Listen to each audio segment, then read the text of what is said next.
ایک دفعہ حضور اکرم صلی اللہ علیہ وآلہ وسلم محفل میں بیٹھے تھے۔ آپ صلی اللہ علیہ وآلہ وسلم نے فرمایا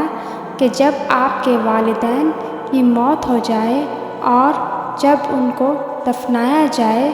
تو ان کو دفن کر کے ان کی قبر کے قریب اتنی دیر تک اللہ کا ذکر کرو